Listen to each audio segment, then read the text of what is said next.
السلام علیکم، میرا نام ڈاکٹر فرتاش ہے اور میں college of physicians and surgeons کا فیلو ہوں۔ میں بنیادی طور پہ ایک یورولوجسٹ ہوں۔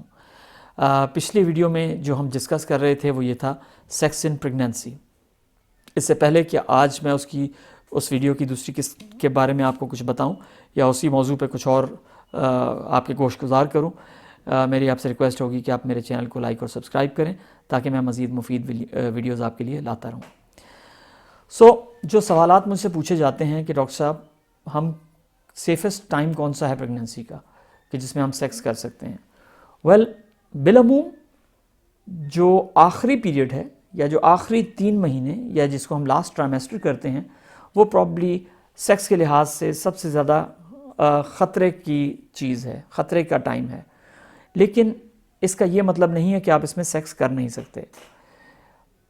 میری تمام حاملہ خواتین سے اور ایسے کپلز جو سیکس کر رہے ہوں یا کرنا چاہتے ہوں ڈیورنگ پریگنینسی، ان سے یہ ریکویسٹ ہوگی کہ آپ اپنے گائنیکولوجسٹ یا اپنی جو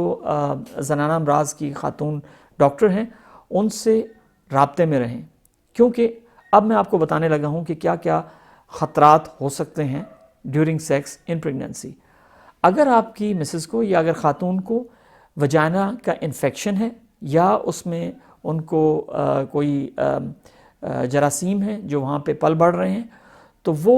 بچے کے لیے خطرناک ہو سکتے ہیں اور وہ پری ٹرم لیبر کا باعث بن سکتے ہیں، مطلب بچہ وقت سے پہلے پیدا ہو سکتا ہے۔ اسی طریقے سے جو خواتین جن کا پہلے بچہ وقت سے پہلے پیدا ہو چکا ہوا ہے وہ بھی اس چیز کی اس میں خطرے میں ہیں کہ ان کو اگر پریگنینسی میں وہ سیکس فریکوینٹلی یا بہت زیادہ کریں گے تو ان کو بچہ وقت سے پہلا پیدا ہو سکتا ہے دوبارہ۔ لہٰذا وہ خواتین جن کا بچے وقت سے پہلے جن کی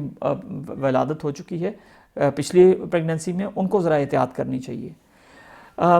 تیسری چیز جس کے بارے میں تھیوریٹکلی ہے لیکن ابھی تک کوئی ایسا ہمارے پاس ٹھوس ثبوت موجود نہیں ہے کہ واقعی کاز کرتا ہے، وہ ہے پلاسنٹا پریویا کا اکھڑ جانا یا بلیڈنگ ہونا شروع ہو جانا ڈیورنگ سیکشول انٹرکورس یا سیکشول انٹرکورس کی وجہ سے۔ پلاسنٹا پریویا یہ ہوتا ہے کہ یہ بیسیکلی پلاسنٹا وہ جز ہے بچے سے جو نکل کے ماں تک پہنچتا ہے جس سے ماں اس کو خون اور خوراک پرووائڈ کرتی ہے۔ اگر یہ یوٹرس میں یا جو وجائنا ہے اس کے نیچے کی طرف یا وجائنا سے کے قریب تر یہ اٹیچ ہوگا تو یہ ممکن ہے کہ وہ ڈیٹیچ ہو جائے یا اکھڑ جائے اور بلیڈنگ شروع ہو جائے ڈیورنگ سیکشول انٹرکورس۔ لیکن جس طرح میں نے کہا، اگر آپ کی گائنیکولوجسٹ آن بورڈ ہیں اور وہ آپ کو بتاتی ہیں الٹرا ساؤنڈ کر کے کہ ایسا کوئی خطرے کی بات نہیں ہے، نہ ان کو کوئی انفیکشن ہے، تو میرے خیال میں پھر بہت سے کم خطرات ہیں جن کو آپ کو دیکھنا پڑتا ہے کہ جن کو آپ کو ملحوظ خاطر رکھنا پڑتا ہے یا جس کی وجہ سے آپ سیکس سے مانے ہوں۔ اگر آپ کو کوئی ایسی سیریس کنڈیشن نہیں ہے ڈیورنگ پریگنینسی تو پھر آپ کو احتیاط کی ضرورت نہیں ہے، نہ آپ کو رکاوٹ کی کوئی ضرورت ہے۔ لیکن اگر آپ کی گائنیکولوجسٹ آپ کو انفیکشن کا بتاتے ہیں، آپ پچھلی دفعہ بھی آپ کا بچہ ذرا جلدی پیدا ہو گیا تھا یا کم وزن کا تھا، یا اگر آپ کا جو پلاسنٹا ہے بچے کا جو ٹیشو جو ماں کے ساتھ جڑا ہوا ہے، جس نے اس کو جوڑا ہوا ہے اندر بچے دانی میں، اگر وہ نیچے کی طرف ہے اور احتمال ہے کہ اس میں بلیڈنگ ہوگی تو خاص طور پہ جو آخری 3 مہینے ہیں اس میں آپ کو تھوڑی احتیاط کرنی پڑتی ہے۔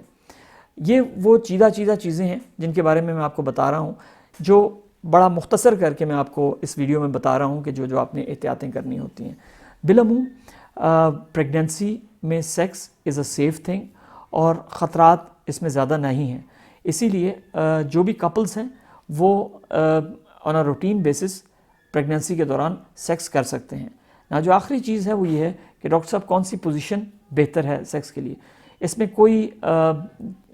واضح طور پہ یا کوئی چیز ایسی وضع نہیں کی گئی سائنس میں کہ آپ نے یہ پوزیشن اپنانی ہے، لیکن بالعموم اگر تھرڈ ٹریمیسٹر یا جو لاسٹ 3 مہینے ہیں اس میں خاتون اوپر ہوں اور مرد نیچے ہو تو وہ نسبتاً سیف پوزیشن ہے ایز کمپیئر ٹو اس میں کہ خاتون نیچے ہوں۔ تو یہ وہ چند چیزیں ہیں جن کو آپ نے ملحوظ خاطر رکھنا ہے۔